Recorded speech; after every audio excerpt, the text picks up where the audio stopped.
Good afternoon. It's a pleasure to be here today with everybody. I am Sabrina Schaeffer. I'm the Executive Director of the Independent Women's Forum, and I think I probably bring a slightly different voice to this podium. The IWF is Washington's only free market think tank staffed solely by women, and our mission is to expand the conservative coalition by increasing the number of women who understand and value the benefit of free markets, limited government, and personal responsibility, but also to counter those who seek to ever expand government in the name of protecting women. And so I can think of no issue that better fits within the realm of our mission statement than pushing back on the HHS mandate that was recently being discussed. So different from many of the women's organizations here, IWF is actually focused largely on issues related to economic freedom. And in fact, we don't even take a stance on social issues like abortion and gay marriage.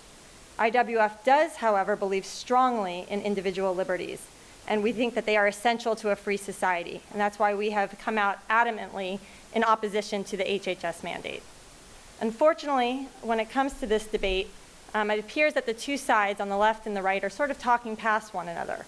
The left has framed this as a women's health issue, which in some ways it is, and on the right, we've made this into a religious freedom issue, which it also is. But in truth, this is a debate about freedom, freedom of choice. And as my friend Carrie Severino said the other day, she said, you know, the contraception mandate is as much about birth control as the American Revolution was about tea. And I couldn't agree more. The fact is, this is a debate over the proper role of government. Because as any government mandate that requires Americans to violate their First Amendment right cracks the very foundation upon which we were founded. You know, I'm the mother of 3 children. I just had my 3rd child in November, and there is no doubt that the new health care law is extremely important for women. Women have unique health care needs that I am well aware of.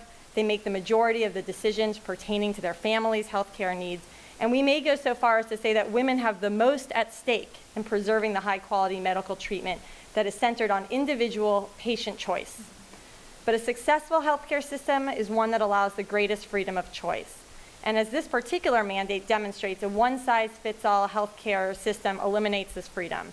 In fact, by definition, it guarantees that women and men, employers and employees, Catholics and non-Catholics, young and old, are all going to have fewer choices. So I think too often women's groups on the left are concerned with negotiating specific advantages for women. And in this case, they are looking for unrestricted, free access to birth control.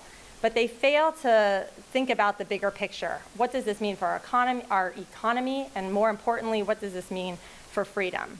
So, you know, while opposition to Obamacare has remained strong over the last 2 years, in some ways this mandate is a little bit of a blessing in disguise, because I believe it has breathed new life into the opposition against Obamacare, and I think that it has given us a fresh opportunity to push back on this hideous law, as well as to help rein in the progressive state, restore constitutionally limited government, individual responsibility, and a competitive marketplace.